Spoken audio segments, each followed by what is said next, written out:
My name is Vivian. I am 30 years old and I live in the city. My phone buzzed at 3:47 p.m. on a random Tuesday. I looked down at the screen and saw a name I hadn't seen in 8 months. It was my father. The message was short. Family celebration tonight. Important news about the expansion. Don't be late. I stared at the words. For the last 8 months, my phone had been completely silent. There were no birthday calls. No texts asking how I was doing. No invitations to holidays. To my family, I didn't exist. But this morning, everything changed. At 8 o'clock a.m., Forbes released their new issue. My face was right there in the business section. Next to my picture was a headline about my tech company and one very specific number, a $92 million valuation. It wasn't a coincidence. They didn't suddenly miss me. They didn't suddenly remember they had a daughter named Vivian. They saw the article. They saw the money. I used to cry when they ignored me. I used to beg for just a little bit of their attention. But staring at that text message, I didn't feel sad. I felt cold. They think they are inviting their quiet, desperate daughter to dinner, but they are wrong. They are inviting a bank account. And they have no idea that this bank is about to close. But before I tell you how everything flipped, like and subscribe, drop a comment. Where are you watching from? My name is Vivian. I am 30 years old. To understand why I felt cold when I read my father's text message, you have to understand the night of the rain. You have to understand the night I finally thought I had made it. It was 2 years ago. It was the night of my Series B funding announcement. In the startup world, this is a massive milestone. It means serious investors believe in you. It means you aren't just a dreamer anymore, you are a real player. I had secured $20 million in funding. It was the hardest thing I had ever done. I had worked 18-hour days for months. I had eaten cheap noodles and slept on an office floor. I had pitched to room after room of men who looked at me like I was a little girl lost in a library. But I did it. I won. I wanted to celebrate. But I didn't want a party with strangers. I wanted the people who were supposed to love me. I booked a private room at Le Jardin, the most expensive restaurant in the city. It was the kind of place my parents loved. It had white tablecloths, crystal glasses, and waiters who wore tuxedos. I ordered the best wine. I ordered the seafood tower my mother likes. I ordered the steak my father always talks about. I sat there at 7 o'clock p.m. I was wearing a new dress. It was blue. I remember the color because I spent an hour choosing it. I wanted to look successful. I wanted them to look at me and say, "Good job, Vivian. We are proud of you." At 7:15 p.m. the room was empty.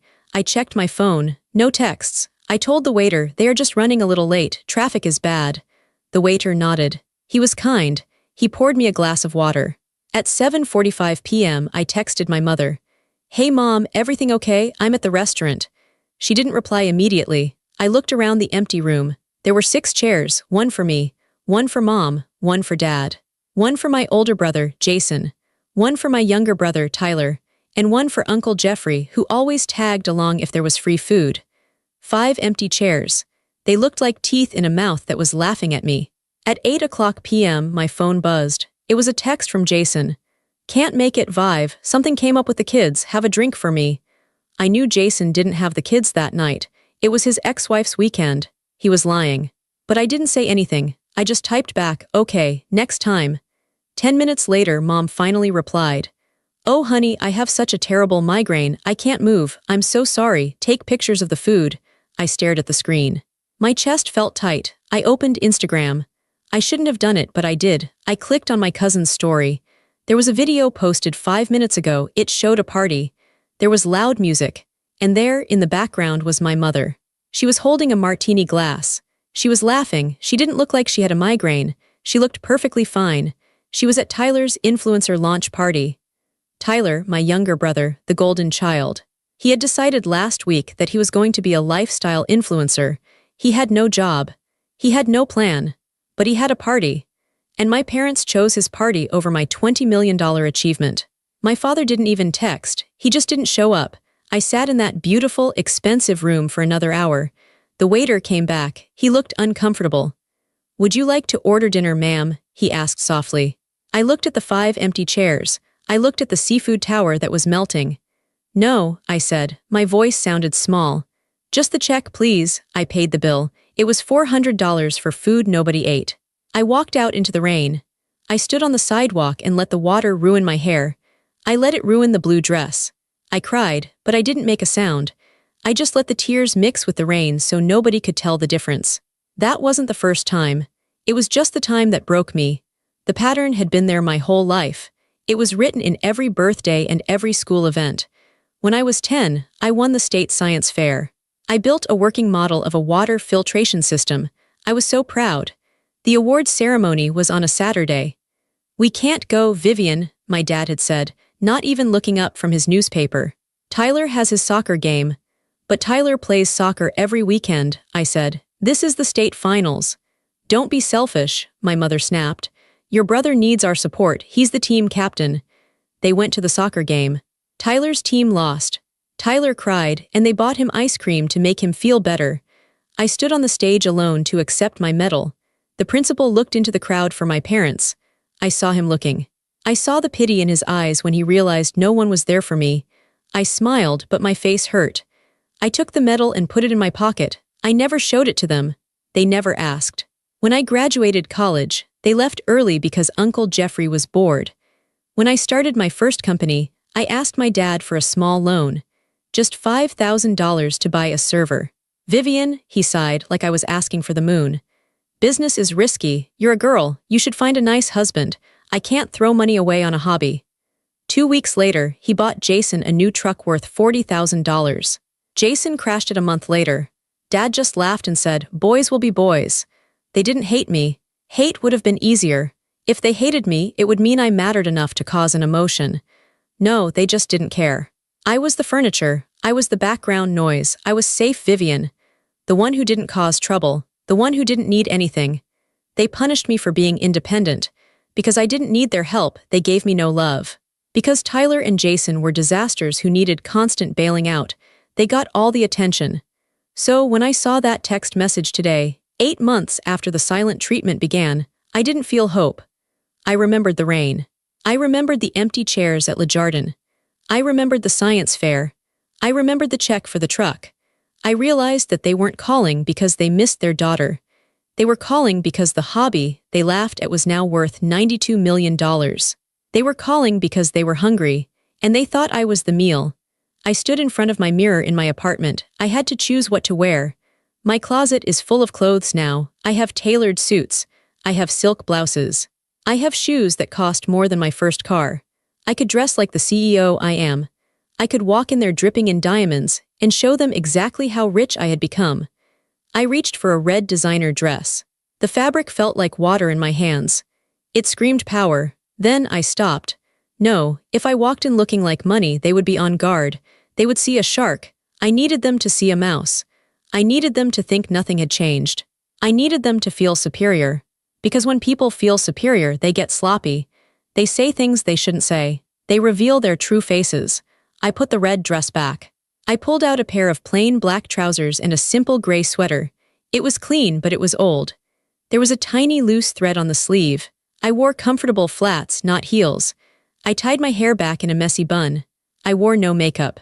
I looked in the mirror. I looked tired. I looked like the Vivian they remembered. The struggling Vivian, the boring Vivian. "Perfect," I whispered to my reflection. I went down to the garage. Parked in my spot was my new car, a sleek black electric sports car. It was fast and silent and beautiful. Next to it was my old car, a 2016 sedan. The paint was fading on the hood. The bumper had a dent from when a shopping cart hit it 3 years ago.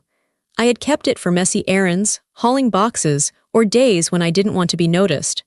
I grabbed the keys to the sedan. The engine coughed when I started it. The air conditioning rattled. The smell of old coffee and dust filled the cabin. It was the smell of my past. I drove out into the city.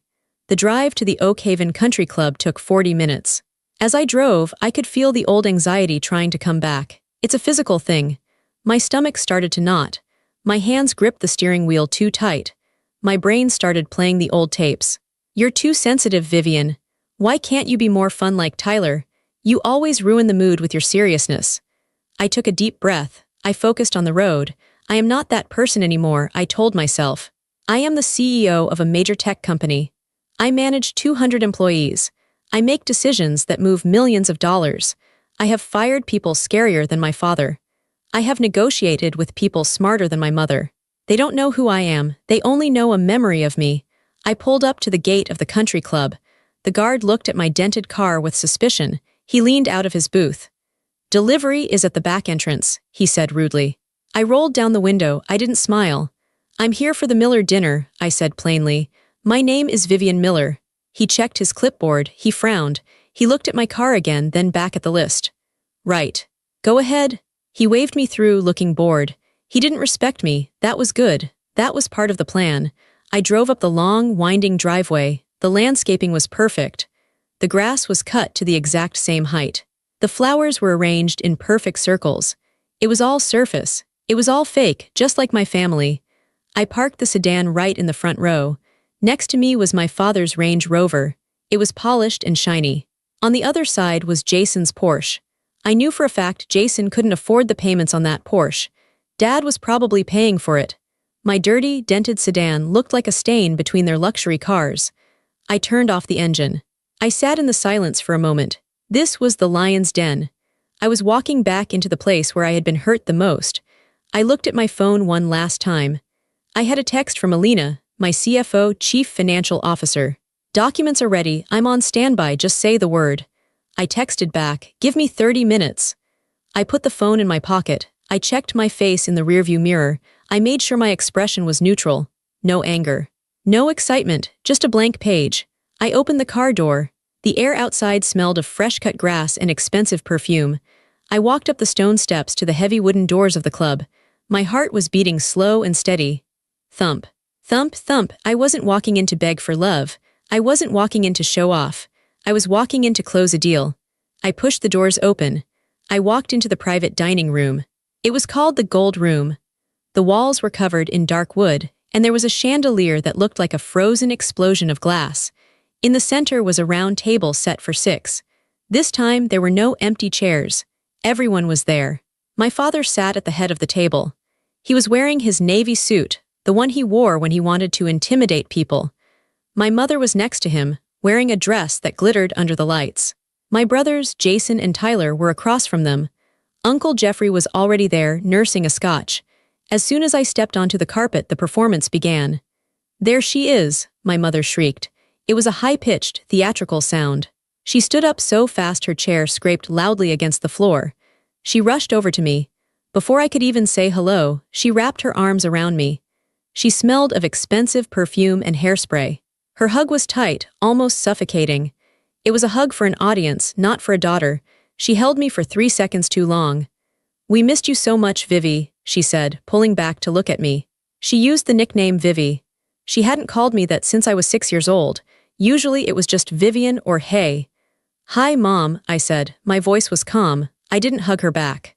I just let my arms hang by my sides. She didn't notice. Or she didn't care. She guided me to the table like I was a prize pony she was showing off. "Look who made time for us," my father boomed. He stood up and extended his hand. My father is a big man. He likes to squeeze your hand until it hurts to show he is the alpha. I took his hand. His grip was hard. I squeezed back just as hard. He looked surprised for a fraction of a second, his eyes widening, but then he covered it with a loud laugh. "Sit, sit," he said. "We ordered the champagne already. Dom Perignon. Only the best for tonight." I sat down between Jason and Uncle Jeffrey. Jason looked at me. He had bags under his eyes. His suit looked expensive, but his tie was crooked. "Hey, sis," he said. He smirked. "Nice sweater. Did you get that at Target?" "Jason," Mom scolded him, but she was smiling. "Don't tease your sister. She's being thrifty. That's how rich people stay rich, right, Vivian?" "Something like that," I said. I unfolded my napkin and placed it on my lap.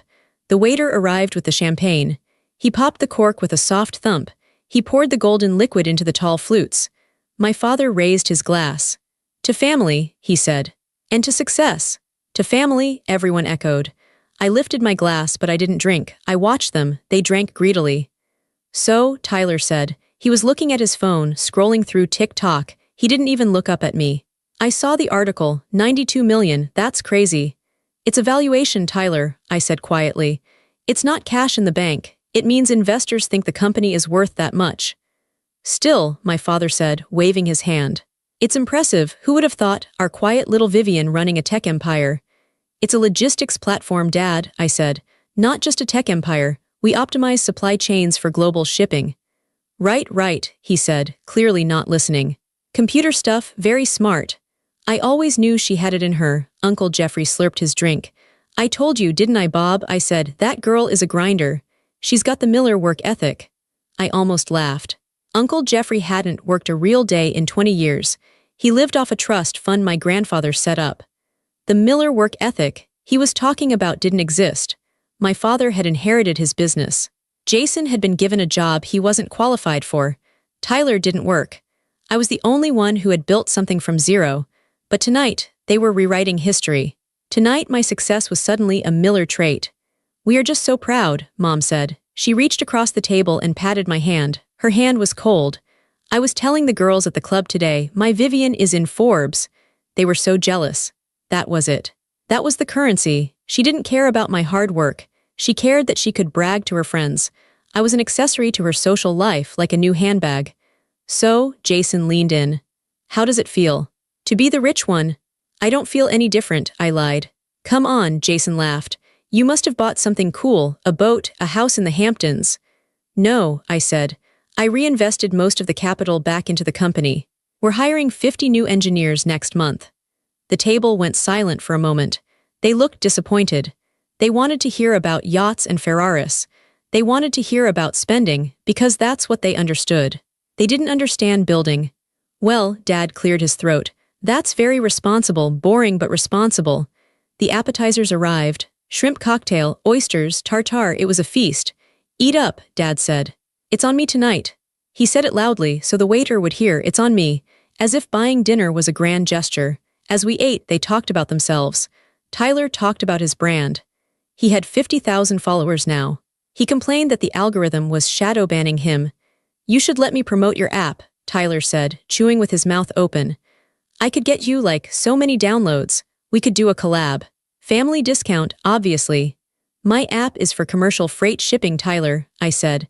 I don't think your followers are looking to move 20 tons of steel across the Pacific. Tyler rolled his eyes. You're so literal, Vive. It's about vibes. Jason talked about the stress at the office. He worked for Dad's motel company. The unions are a nightmare, Jason grumbled. They want everything, breaks, overtime. It's impossible to make a profit. I knew for a fact Jason usually left the office at 2:00 p.m. to play golf.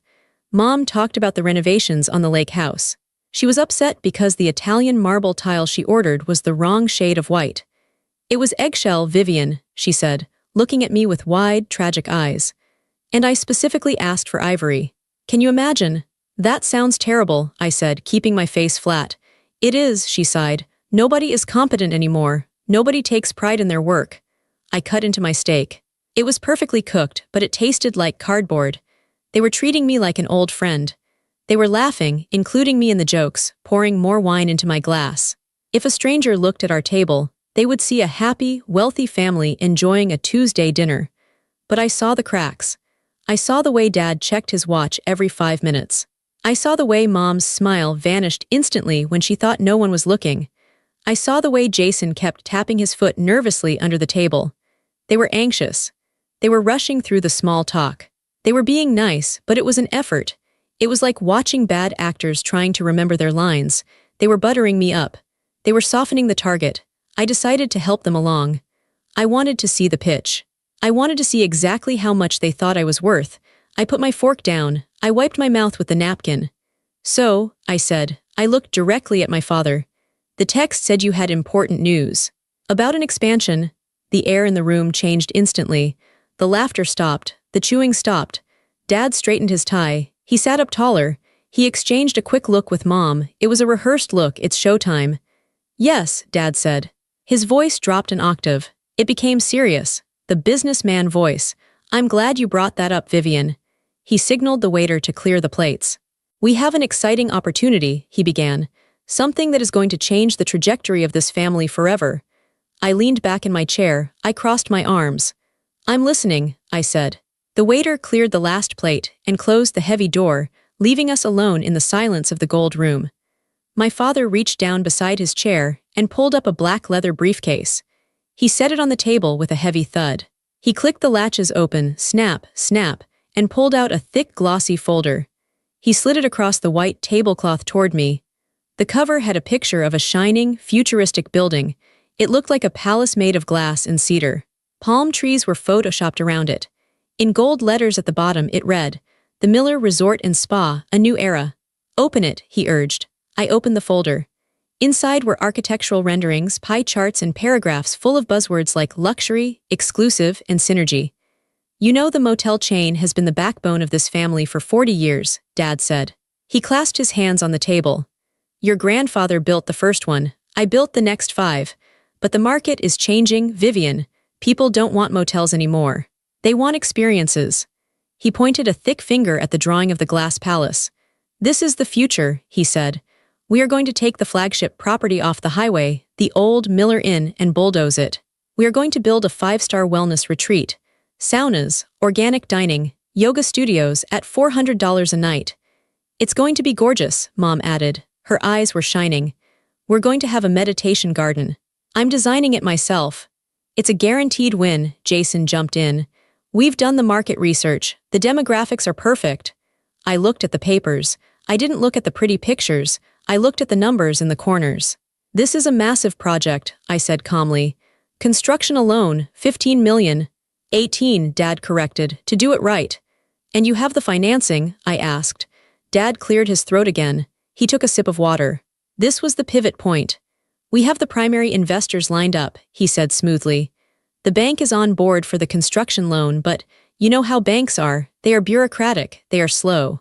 They want to see a certain amount of liquid capital up front before they release the big funds. A bridge, so to speak." He paused. He looked at me with what he thought was a warm, fatherly expression. To me, he looked like a wolf deciding which part of the sheep to bite first. "We realized," he continued, "that we shouldn't be giving all this interest to strangers. We should keep it in the family. We want to offer you the chance to be a part of this." "A part of it?" I asked. "We need a bridge loan," Jason said, cutting to the chase, "to clear the old liens and break ground." "How much?" I asked. Dad locked eyes with me. $1.5 million.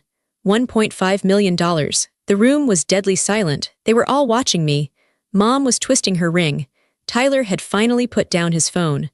$1.5 million, I repeated slowly. "It's a loan," Dad said quickly. "With interest, we'll pay you back in, let's say 2 years, 6% interest. That's better than you'll get in a savings account."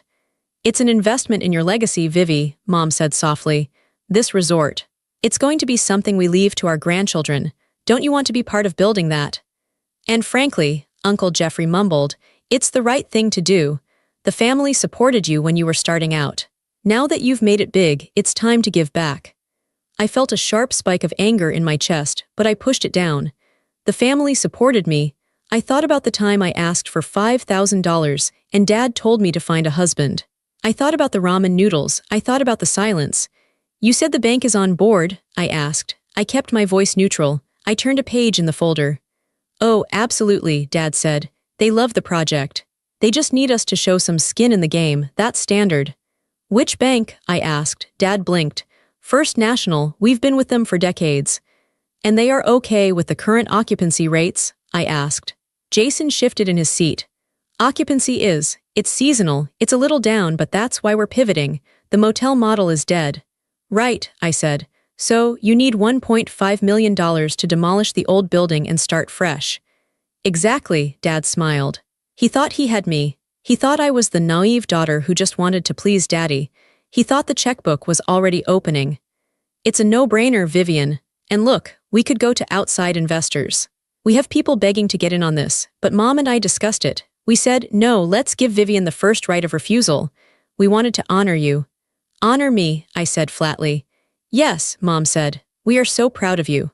And this way we can all be partners, a true family business." They were leaning in now, the predators smelling blood. 1.5, I said again. "And you need it. When?" "By the end of the month," Dad said. "To keep the schedule." "That's very soon," I said. "Business moves fast, Vivian," Dad said condescendingly. "You know that, you have to be decisive." "I am decisive," I said. I closed the glossy folder. I placed my hands on top of it. "I have a few questions," I said. "Of course," Dad waved his hand magnanimously. "Ask anything." "You said the bank is First National," I said, "and you said occupancy is just a little down."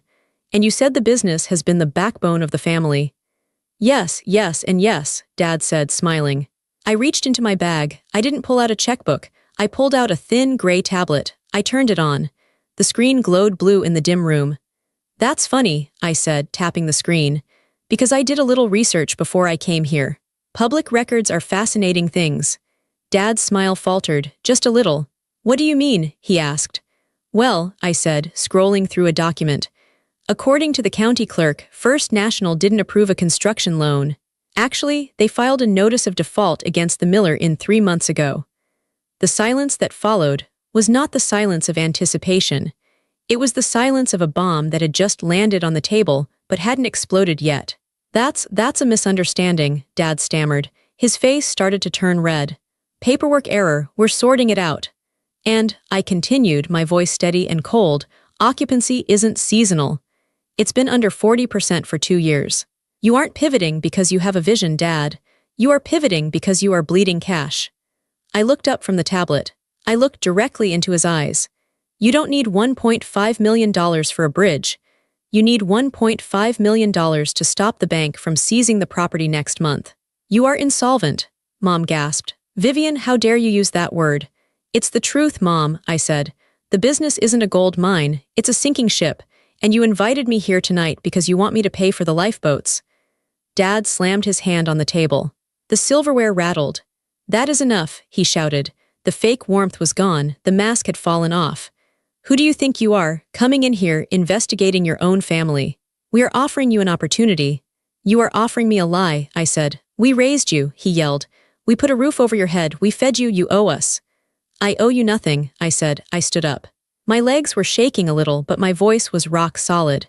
You ignored me for 8 months. You missed my funding announcement. You missed my life. But the second you saw a dollar sign next to my name, you remembered I existed. You selfish little... Jason started to stand up. Sit down, Jason, I said sharply. The command in my voice was so strong that he actually sat back down, looking shocked. I'm not done, I said. I looked at all of them. The fear in their eyes was replacing the anger. They realized I knew. They realized the game was up.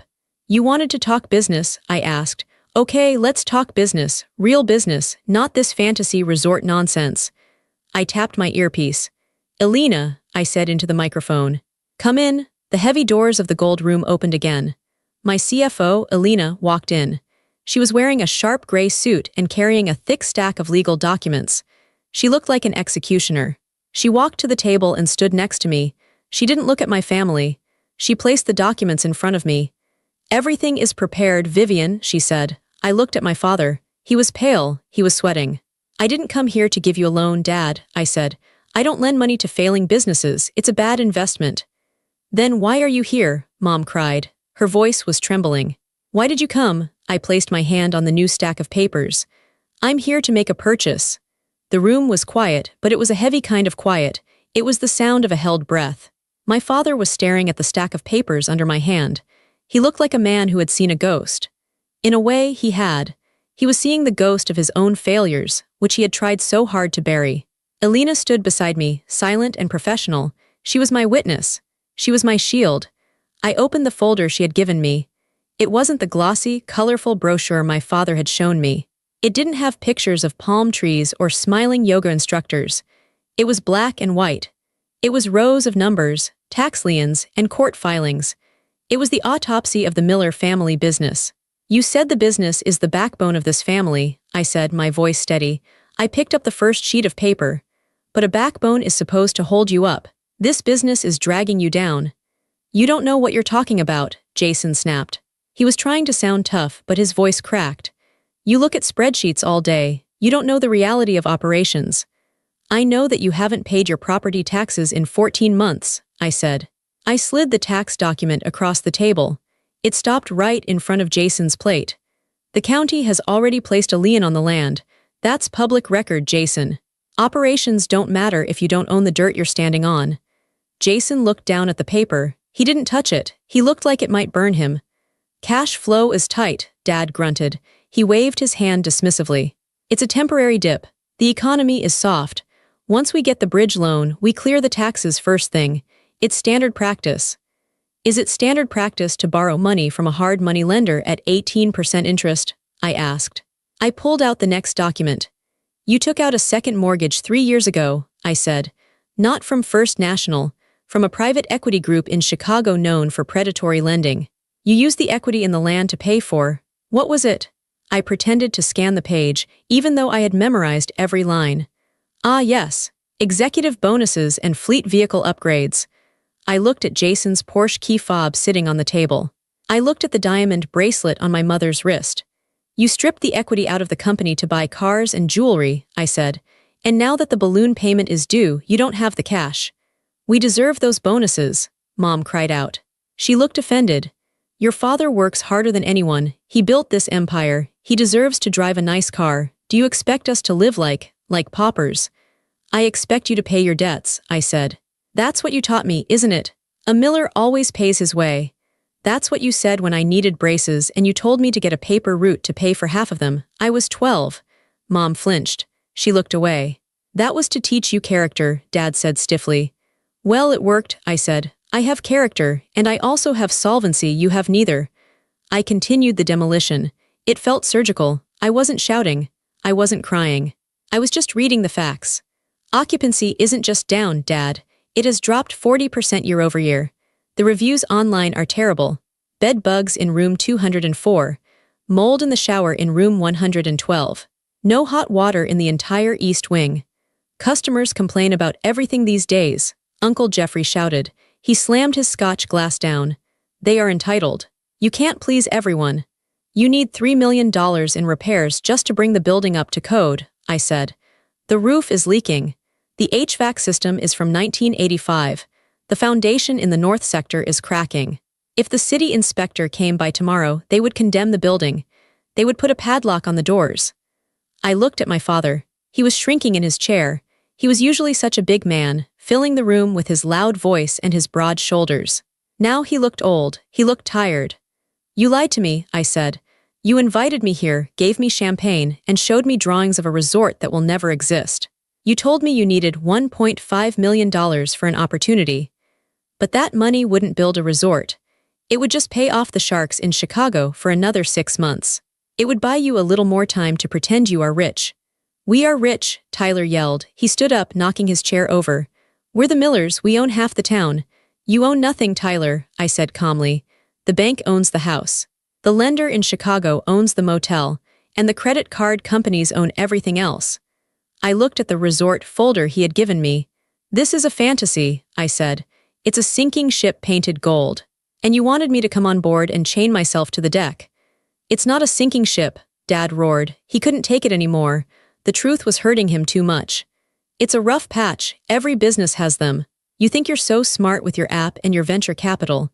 You got lucky. You don't know what it's like to grind for 40 years.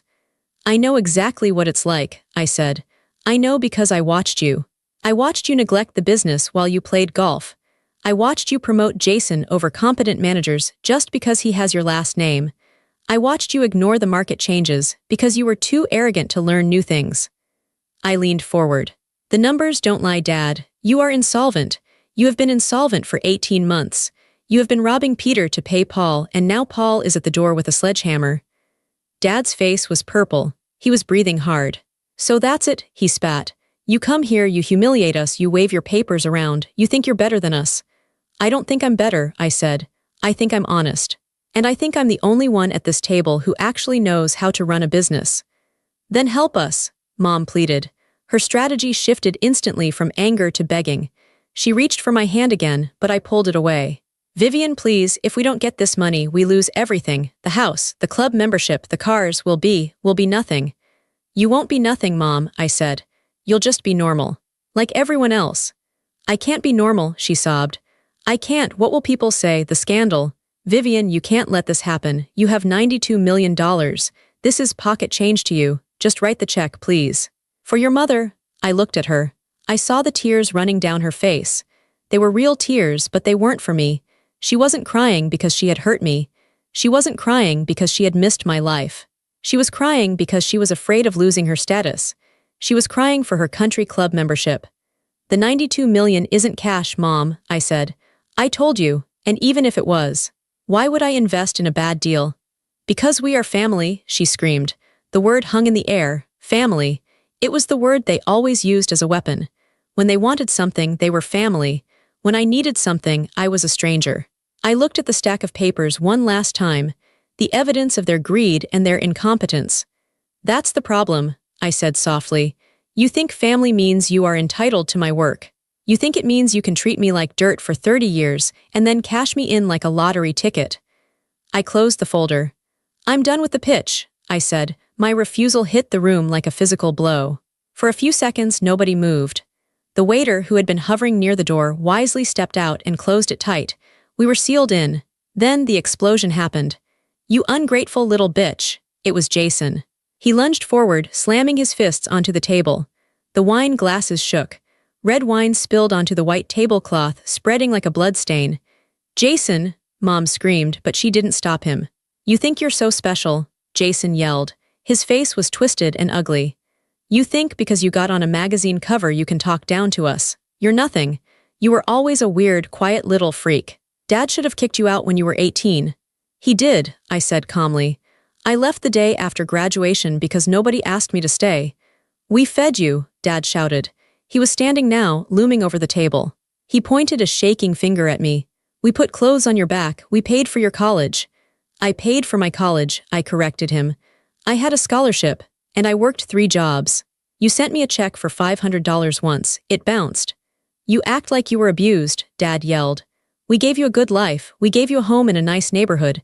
And this is how you repay us. By letting us drown. I'm not letting you drown, I said. You're already underwater. I'm just refusing to jump in with you. It's $1.5 million, Vivian, Tyler shouted. He looked like a child who had been told he couldn't have a toy. That's nothing to you. You're just being mean. You're doing this to punish us. I'm not punishing you, I said. I'm making a business decision. The same way you made a business decision to skip my funding announcement. The same way you made a business decision to ignore my texts for 8 months. That's different, Mom wailed. She was dabbing her eyes with a napkin, ruining her mascara. We were busy. We have lives. You can't hold a grudge forever, Vivian. It's not Christian. It's not right. It's not a grudge, I said. It's data. I have analyzed the data of our relationship, and the return on investment is 0. Oh, listen to her, Uncle Jeffrey sneered. He was drunk now, using her big fancy words. Return on investment. You're cold, Vivian. You've always been cold, a block of ice. No wonder you don't have a husband. No man wants a woman who counts pennies like a miser. The insult was meant to sting. Years ago it would have. Years ago I would have cried. I would have apologized. I would have written the check just to make them stop yelling, just to make them love me for 5 minutes. But I wasn't that girl anymore. I sat there, perfectly still, watching them self-destruct. They were trying everything. The guilt, the shame, the anger, the pity. Dad tried to play the victim. I'm an old man, Vivian. My heart isn't good. The stress of this. It could kill me. Do you want that on your conscience? Do you want to kill your father? Your heart is fine, Dad, I said. You played 18 holes of golf yesterday. I saw the scorecard on the club app. Mom tried to play the martyr. I gave up everything for you children. I sacrificed my figure. I sacrificed my career. And now, when I need just a little help, just a tiny bit of help, my own daughter turns her back on me. You had a nanny, Mom, I said. And a housekeeper. You didn't sacrifice anything.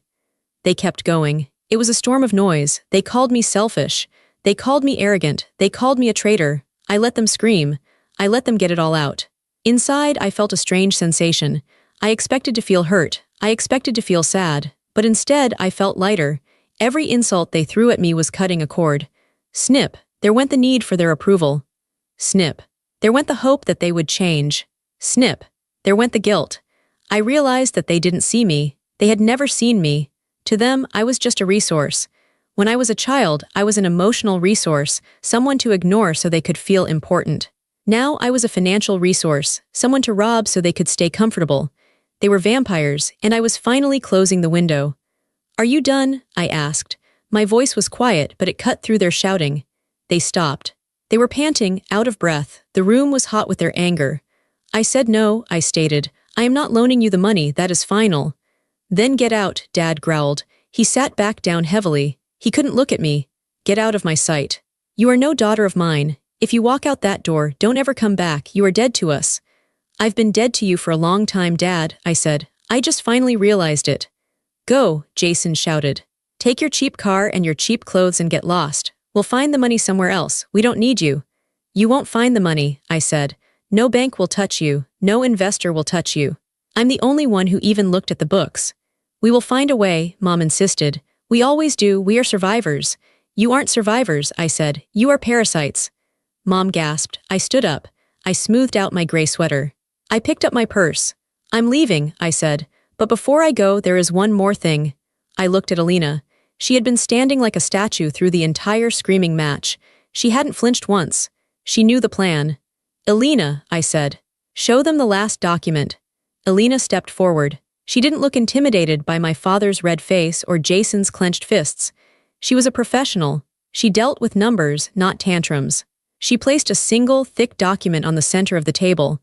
It made a heavy sound, thud. The cover was blue. It had a legal seal on the front. What is this? Dad asked. He didn't touch it. He looked at it like it was a bomb. I told you I wouldn't give you a loan, I said. And that's true. A loan implies trust. A loan implies I believe you can pay me back. I don't. I walked around the table slowly. However, I continued. I am a businesswoman. And when I see a distressed asset with potential, I act. Distressed asset? Jason asked. What are you talking about? I knew about your financial trouble 3 weeks ago, I said. My team monitors market opportunities. We saw the default notice from First National. We saw the filings from the Chicago lender. I stopped behind my father's chair. I didn't come here to save you, Dad. I came here to foreclose on you. Foreclose? Dad spun around in his chair. You can't foreclose. You don't own the debt. Actually, I said, I do. I nodded at the blue folder. Open it. Dad's hands were shaking so bad he could barely lift the cover. He read the first page. His eyes scanned the legal text.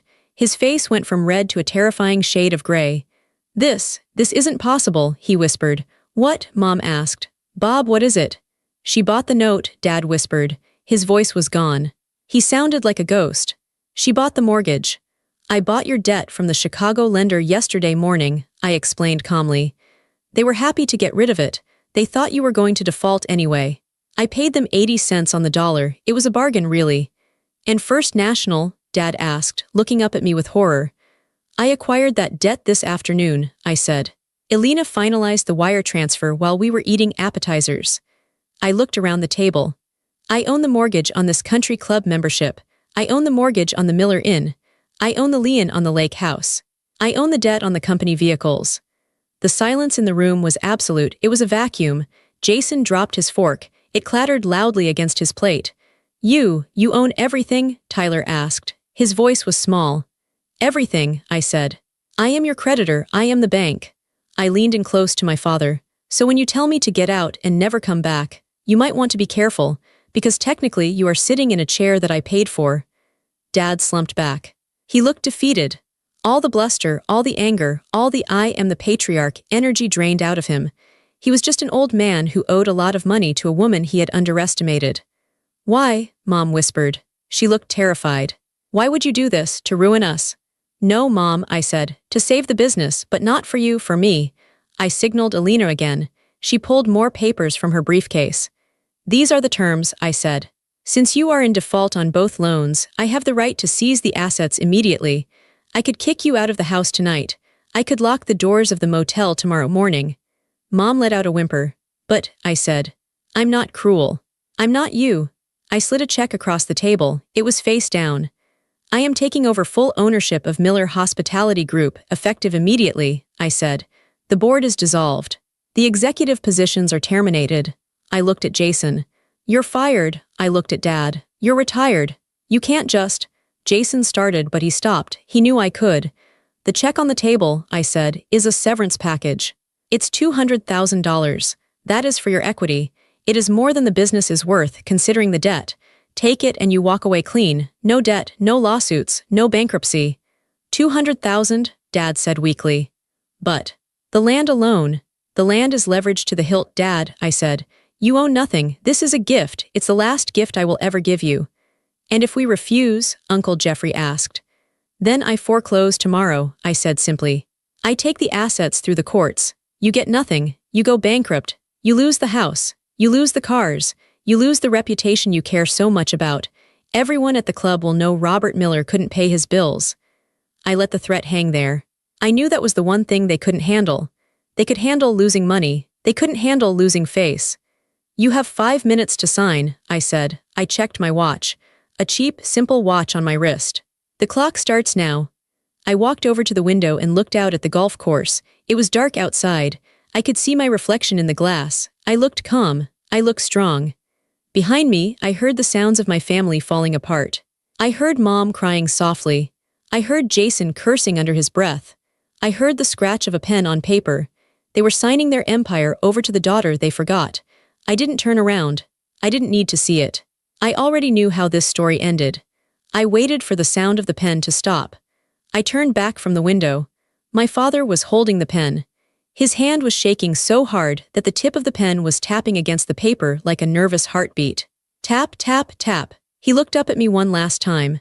There was no anger left in his eyes. There was only desperation. He looked like a man standing on the edge of a cliff, realizing that the ground had already crumbled beneath his feet. "Vivian," he croaked, "please, the legacy, the Miller name." "The name is safe, Dad," I said coldly. "I'm keeping the name, I'm just changing the management." He looked at my mother. She was staring at the tablecloth, weeping silently. She gave him a tiny, almost invisible nod. She knew the game was over. If they didn't sign, they would face the humiliation of a public foreclosure. They would be dragged through the courts. Their friends at the club would read about their bankruptcy in the Sunday paper. For people like my parents, poverty is scary, but embarrassment is fatal. Dad looked back at the paper.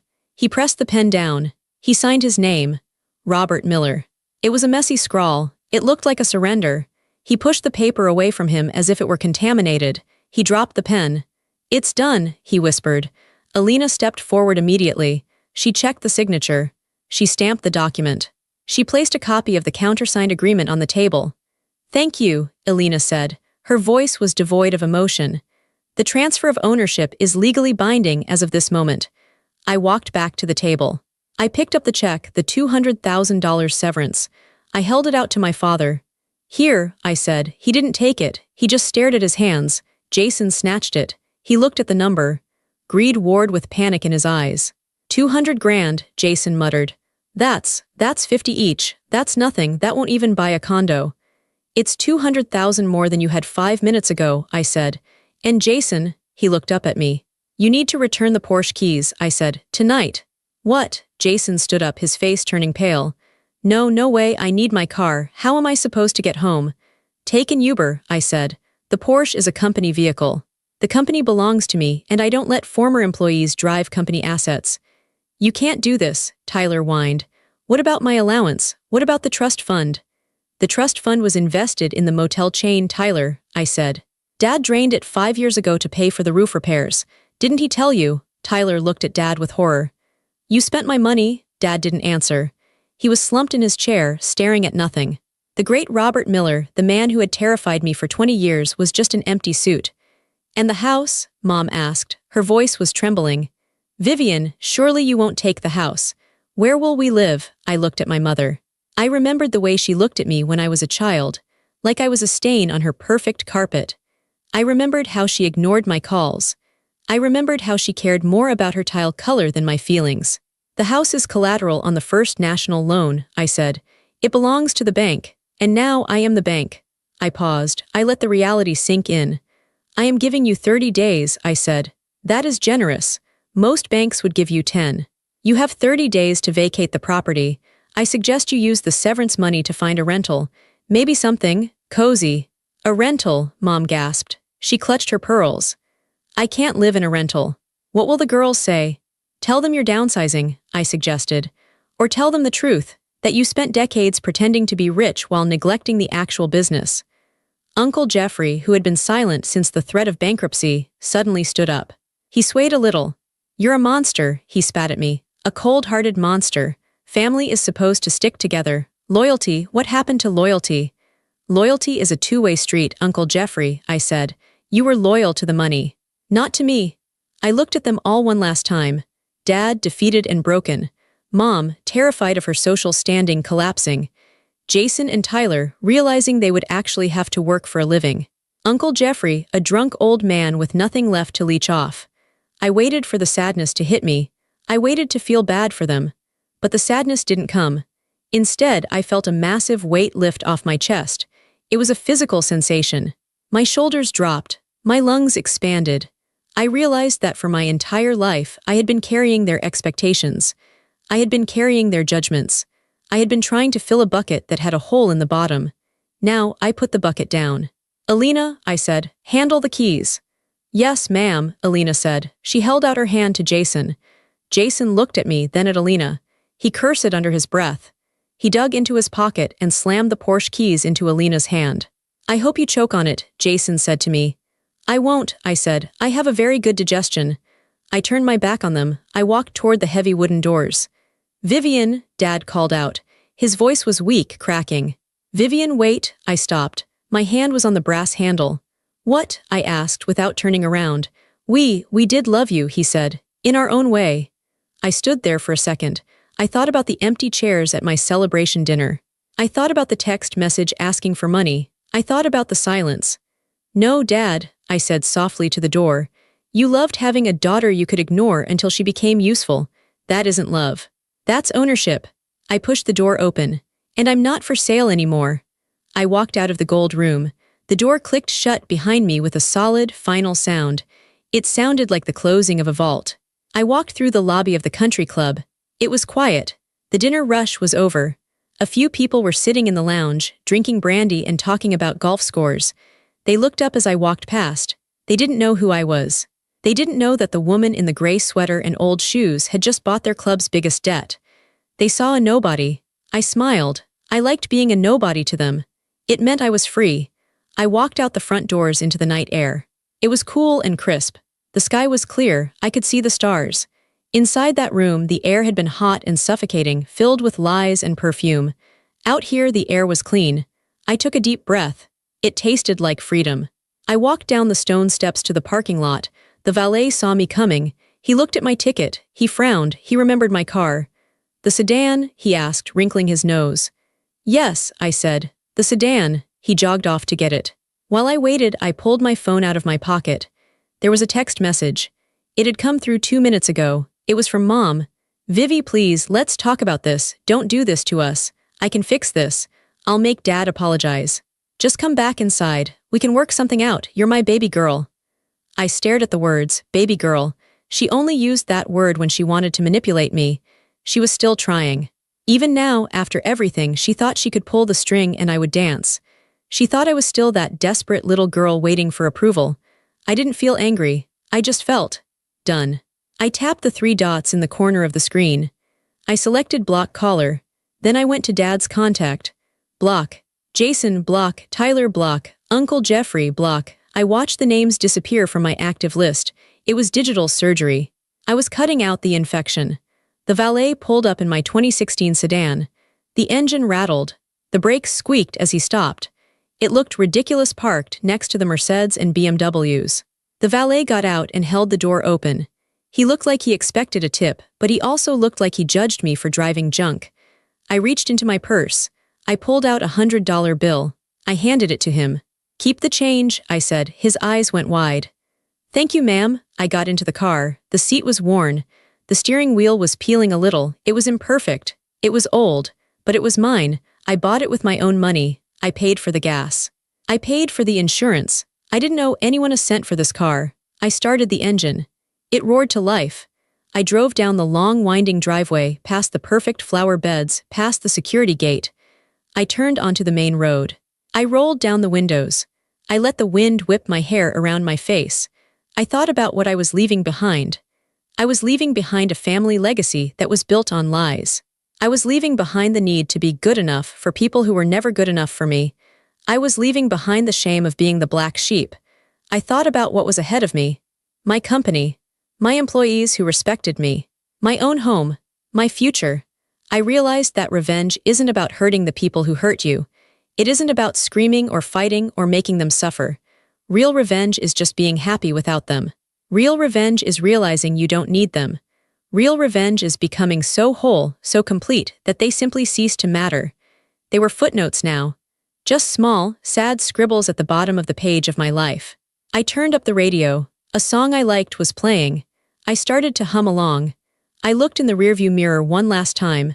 The lights of the country club were fading into the distance. They were just tiny specks of light in the dark. Then I turned my eyes back to the road ahead. The headlights cut through the darkness, illuminating the path. I wasn't the victim anymore. I wasn't the invisible daughter. I wasn't the bank. I was Vivian. And for the first time in my life, I was driving my own car, on my own road, going exactly where I wanted to go. Have you ever had to outgrow someone to save yourself?